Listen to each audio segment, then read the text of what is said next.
Hey, what's up everyone? Foxy here, and I just want to give an update to my Righteous Fire build. I'm now a day and a bit in. I've had a lot of fun with this, and I wanted to share some of the learnings I got along the way. So for those who didn't see the previous video on the Fury Craft, we're using Ashwake Boots to turn Righteous Aura of Decay into fire, which is basically Righteous Fire, big circle of death. And I've automated a lot of the build. So my zombies, I cast them, they explode, sacrifice each other, does more explosions, and then they summon themselves. So this is very automated, which I love about builds. If I'm hit, Hungering Souls often gets triggered and does more damage, and if I'm far away, I can cast this if I wish. Infernal Shade I can occasionally cast if I want immediate damage, but quite often when these pop, they'll put Infernal Shade, that's beautiful timing, Infernal Shade onto the enemy for me.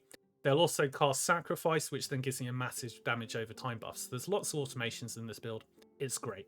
So how did I get on with my gear? So actually, a lot of what I theory crafted is what I used, but some honorable mentions of what I changed from the previous video was one of this, basically Soulfire. One of my viewers basically recommended I try this. I tried it. They were just right. This is way better than what I suggested. Put this in your build. It basically gives you 100% more increased armor while ignited. We're always ignited due to Aura of Decay. So that's basically a constant 100% more armor. This ring I said was kind of a maybe, but actually I think you have to have it. It just automates the zombies so well. This is still really, really good. And this is actually better than what I expected. So this minion here, the kind of lizard thing, when that gets sacrificed by my zombies, it will just immediately get respawned instantly by this book. So it's like a never-ending kind of fuel for the sacrificing, which is great. I found this along the way. I had Exsanguinate in the build. This is kind of like another version of Exsanguinate. Use this or Exsanguinate. It really helps my my defenses in the early game. And how I leveled this, I hear no one ask.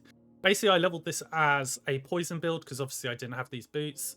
I stacked poison on my gear. I used Aura of Decay poison, and I used Wandering Spirits instead of Hungering Souls to do the big DPS on rares and monsters. I then switched over to fire the moment I got these boots. But one learning I did get from this is remember to keep some fire resistance gear to one side. Because, and we'll show you this in a second, Aura of Decay has a skill called Fume Weaver, which for every point of intelligence, we reduce the enemy's resistance, but we also reduce our own. So I'd been stacking poison resistance, which was keeping me alive. Then I switched to the boots and it became fire, and Fume Weaver was just chunking my fire resistance. So I needed to kind of balance out that gear. Luckily, I had a boatload of leech, so I kind of just overcame it. I brute forced it, but I would recommend people work towards that as they're going along. I do think this amulet might be able to be switched for another amulet, which we'll talk about later on in the video, and we'll then switch this and this as well to a different item. It's because you can only have one primordial, and I'm thinking of using the Wildfire Ember primordial item up here. We won't go into detail on the idols and the blessings just yet. We'll do that in a little bit in the planner I've put together for everyone. For now, let's just have a look at the skills. So, first of all, Aura of Decay. I've just noticed two mistakes I've made. One is take a point out of there and point out there and put it into here and here. That will increase your survivability. If you're finding you're surviving fine, you can start stacking points into kind of this area of the tree. But be careful, you will chunk yourself if you're not careful. This is a really powerful node I was mentioning earlier. For every point of intelligence, the enemy resistance goes down by 1%. So does ours. That's a multiplier of damage against them, and unfortunately to us too. Everything else is basically what I said in the last video. All good. The zombies, we're automating down here, so they basically rebirth themselves or resummon themselves. What a weird way of saying that. Basically due to this node, and they cast 50% of the time Infernal Shade on Explosion, which is great. That's pretty much all the time. They're exploding non-stop. And over here, again, with the sacrifice, they sacrifice each other, causing more and more explosions. Lovely chain reaction. Just goes round and round and round. And it basically casts Sacrifice. Now, what happens when we sacrifice? Well, this gives us more global damage over time according to the description, even though it says increase in the bottom bit. And it gives us increased damage over time over here. This lasts 18 seconds. This lasts 4 seconds. It's going off constantly. Massive multipliers to our damage, and the explosions themselves are pretty nice as well. Infernal Shade, also automated kind of by our zombies, not all the time, but most of the time.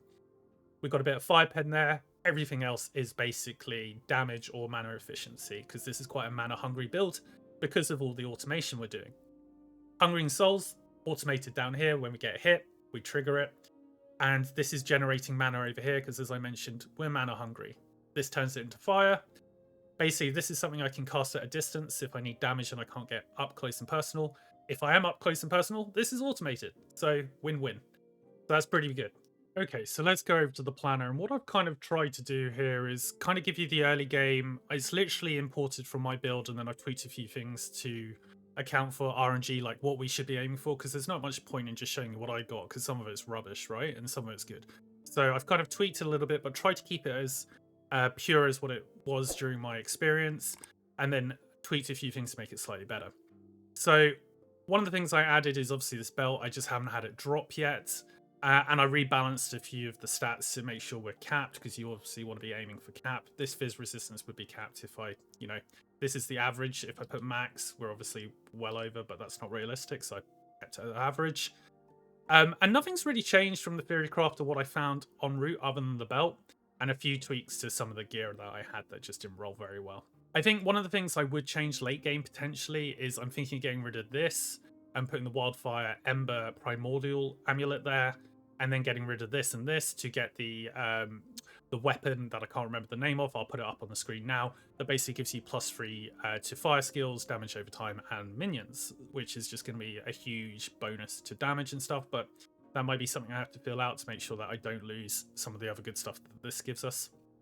This is huge, and this has actually made me change what I'm doing with the idols. So in the idols, I've made them a bit more optimal, because there's no point in giving you like suboptimal idols to aim for. So I've kind of given you a benchmark to strike for. There might be better ones than this, but this is what I've come up with.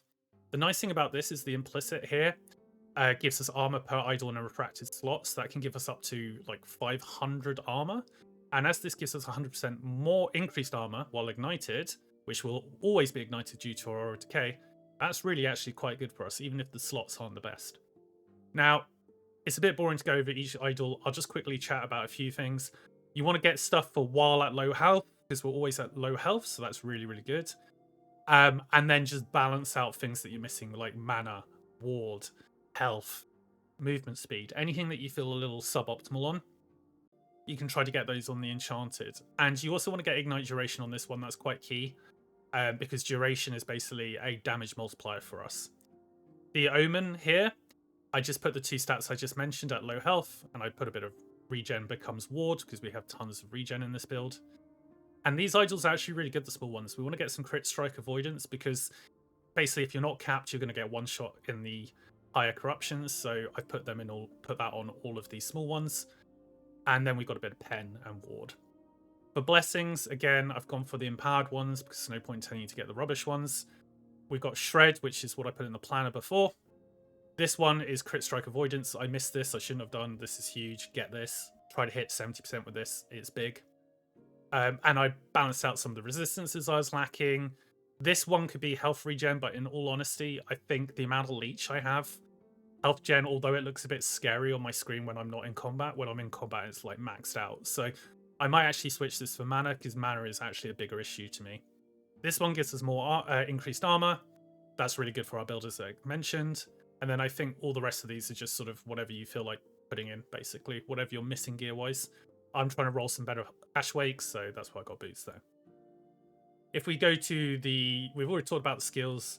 If we go to the passives, this isn't identical to my tree right now. Early on in the game, I had a lot more in like vitality and poison resistance when I like a poison build. Then as I switched to fire, I started to get rid of this vitality. We can get rid of this ward per second and start putting it into other things. So what should we put this in? Well, obviously we want what I mentioned in the earlier guide. We definitely want this. This is huge for our build. It's so much more health and gives us that weird only half health, but you basically convert a huge amount of that missing health into ward. And then I've also put a load of points in this to reduce the damage over time taken, just to make up for the Fume Weaver like killing our fire res. This is where all our leech is coming from, this node here, because we're always at low life and we can't hit 50% health because of this node here. So we're basically always leeching this amount, which is crazy good. This again is missing health is gained as ward. We're always missing 50% of our health. Huge amount of ward being generated. We've got this one down here. You deal more damage over time. That's a multiplier based on your current health drained per second. And this is draining more and more of our health. These nodes here are also draining more of our health. So we've got a huge amount of health being drained, which is why we're trying to like stack a lot of health and health leech and a little bit regen here and there, just to, you know, make sure we don't take ourselves out. Which is why I've got this node still. That's quite a lot of health regen, 20%. And we also get our vitality as increased health regen, which is nice. Down here, this is just straight up 120% increased damage because we're always at low life and it's tripled at low life. And we want to stack intelligence because that reduces the fire resistance on the enemies and also buffs every single skill that we have. Also, increased mana regen equals increased armor. So if you're starting to feel a bit squishy, there are nodes, I think here, yeah, where you could stack this to gain a bit more armor and to sort out some mana problems if you're having difficulty there. Down here, this is increased spell damage, but then you also have increased flat spell damage when you're not using a shield. We're not using a shield. That's a lot of added damage, so would recommend that. And then over here, we have to have 10 points to sacrifice. I've stacked it all in health and intelligence, and you get more, like, you get to consume your minions, so it explodes quicker, so that's not really a problem. And I've got a bit of ward retention here. I think for the Warlock tree, pretty basic, stacked health and damage over time. Stacked this all the way up to the top for Ignite Chance and increased fire damage. And it also applies to our minions, which is really good for our zombies. And I think that's it in a nutshell, really. I think that's covered everything. Hopefully this has been useful. It's still not perfect, and you know, this is still a bit of a meme build, right? So I don't know how far we're going to push it corruption-wise, but I've been having quite a bit of fun with it. It's definitely a lot of balancing your like intelligence to fire resistance, but it's not as bad as I thought it was going to be actually on the balance. And the automation is actually pretty good now. It's actually better than I thought it was going to be. So yeah, overall quite impressed with this. Still a long way to go. As I mentioned, we've got some swaps we can do with the amulet and the two-hander. I think Exsanguinate might be better than this still, so I might try that out. And yeah, just tweaking a few more things, trying to push a bit higher corruption, and then see if we need to rebalance anything. But hopefully this has been useful for the early game. I think we're going to leave it here. And if you enjoyed this, feel free to chuck us a like and a subscribe. And if not, no worries, and hopefully catch you in the next one. Bye for now.